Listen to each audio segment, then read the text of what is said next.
سلام به شما که پای گپ و گفتای کانال بیخبر نشستید. امروز یه موضوع داریم که احتمالاً شما هم مثل ما ازش جا خوردید. تیم ملی والیبال ایران که خب کلی امید بهش داشتیم، تو اولین بازیش توی قهرمانی جهان 2025 یه باخت خیلی غیرمنتظره به مصر داد. اونم 3-1. دقیقاً 3-1. یه باختی که واقعاً کمتر کسی، یعنی اصلاً کسی فکرشو نمی‌کرد. آره، مخصوصاً با اون رنکینگا. ما کجا بودیم اونا کجا؟ بله دیگه، ایران 13 بود، مصر 23. 10 پله اختلاف کم نیست. یعنی رو کاغذ خب ما تیم برتر بودیم. همه منتظر یه شروع طوفانی بودیم راستش، نه یه همچین نتیجه‌ای. آره واقعاً. قرار بود با یه برد خوب شروع کنیم ولی خب نشد که نشد. حالا میخوایم با هم یکم عمیق‌تر بشیم، ببینیم اصلا تو این بازی چی گذشت، چرا نتیجه اینجوری شد و از همه مهمتر حالا تکلیف تیم برای بازی‌های بعدی چیه. با ما همراه باشید. خب بریم سراغ خود بازی. ست اول شروع شد و یهو دیدیم مصر 25-18 برد. خیلی عجیب بود نه؟ خیلی عجیب بود. انگار تیم اصلا تو زمین نبود. یه شوک واقعی بود تو همون ست اول. دقیقاً. ولی خب ست دوم ورق برگشت، ایران 25-16 برد قشنگ. همه گفتیم خب خدا رو شکر بچه‌ها به خودشون اومدن و دیگه بازی دستمونه. آره، منم همین حسو داشتم. گفتم تمومه دیگه. کاش همینطور بود. ولی خب ست سوم و چهارم و دوباره مصر گرفت. 25-23 و 25-20. یعنی بازی 3-1 به نفع اونا تموم شد. یه باختی که واقعا هیچ جوره تو محاسبات نمی گنجید. اصلاً نمی گنجید. جالبه، فدراسیون جهانی والیبال FIVB هم تو گزارشش از کلمات جالبی استفاده کرد. برای مصر نوشت شروع رویایی و برای ایران شوک بزرگ. شوک بزرگ. آره، همین دوتا عبارت قشنگ نشون میده که دنیام از این نتیجه خب تعجب کرده دیگه. شنیدم مربی تیم پیاتزا خیلی زود دست به کار شده. انگام بلافاصله بعد بازی یه جلسه فوری گذاشته. درسته؟ بله، اصلا وقت رو تلف نکرده. میگن فقط 1 ساعت به بازیکن‌ها استراحت داده و سریعا تو هتل جلسه رو شروع کرده. عجب سرعتی. آره، این سرعت عمل نشون میده چقدر خودشم فهمیده وضعیت خب اورژانسیه. تو اون جلسه چی گذشته؟ بیشتر فنی بوده یا روحی روانی یا هر دو؟ به نظر میاد ترکیبی از هر دو بوده. یعنی حتما صحبت‌های روحی روانی کرده که تیم از این شوک بیاد بیرون. این که طبیعیه. خب آره. اما قطعاً عملکرد فنی تیم رو هم زیر ذره بین بردن. نمیشه که نبرده باشن. جالبه که بعد جلسه هم تیم رو برده سالن بدنسازی برای ریکاوری. آها، پس ریکاوری هم کردن همون موقع. آره، مشخصه نمیخواد تأثیر این باخت طولانی بشه. میخواد سریع جمع کنه تیمو. پس سریع خواسته فضا رو عوض کنه. پیغامی چیزی برای بازیکن‌ها داشته، گفته چی کار کنن حالا؟ ببین، تمرکز اصلیش روی بازی بعدی با تونس بوده.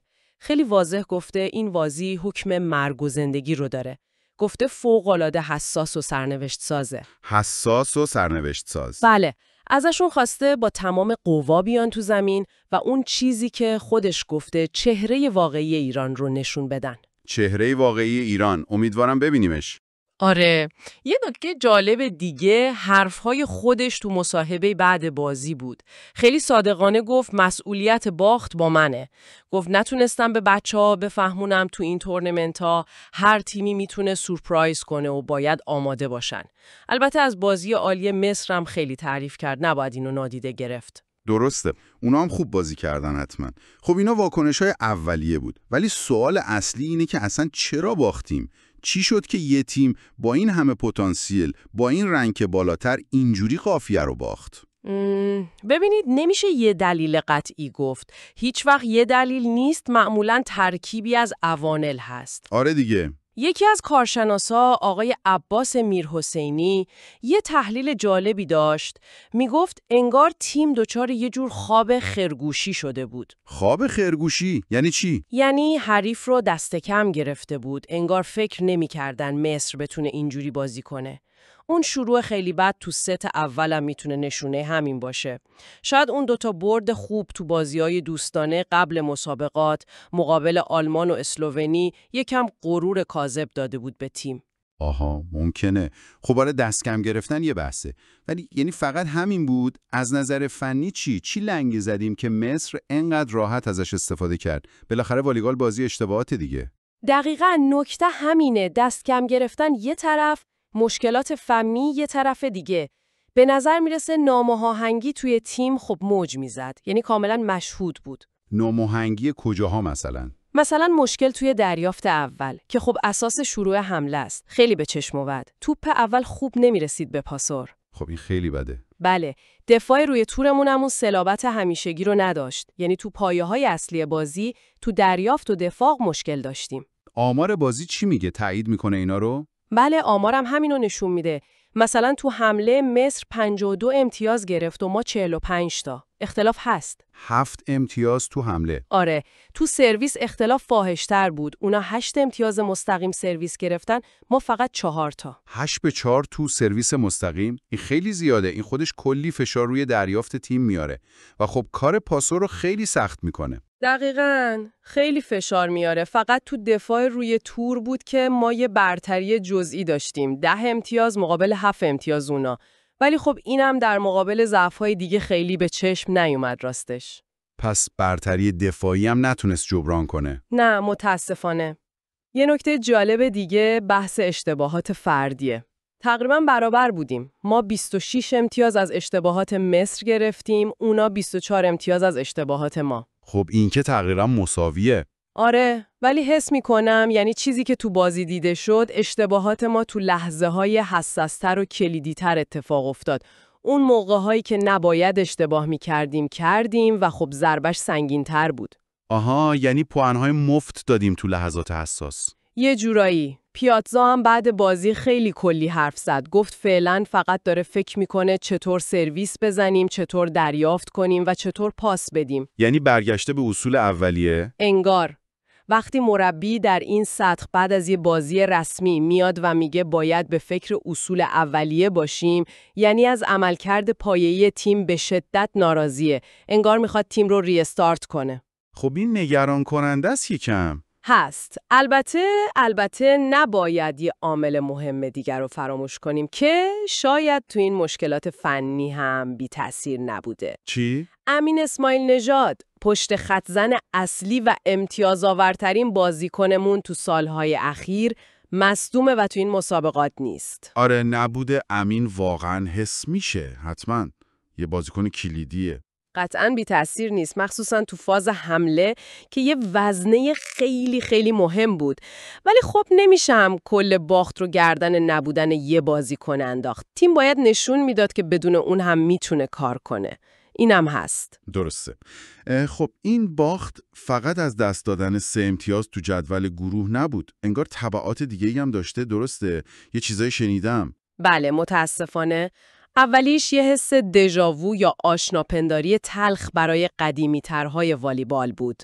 دژاوو؟ چطور؟ 15 سال پیش تو قهرمانی جهان 2010 تو ایتالیا، ایران دقیقاً تو بازی اول، دقیقاً با همین نتیجه 3-1 به مصر باخت. 3-1 به مصر؟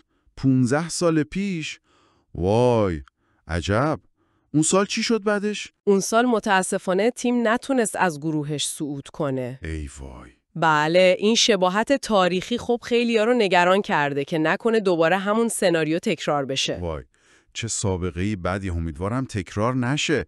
از نظر رنکینگ جهانی چی؟ یادم کاپیتان تیم قبل بازی گفته بود برد 3-0 جلوی مصر حدود 10 امتیاز مثبت داره و خیلی مهمه. دقیقاً. اونا حساب کتاب کرده بودن که با برد خوب شروع کنن و رنکینگ رو هم بهبود بدن.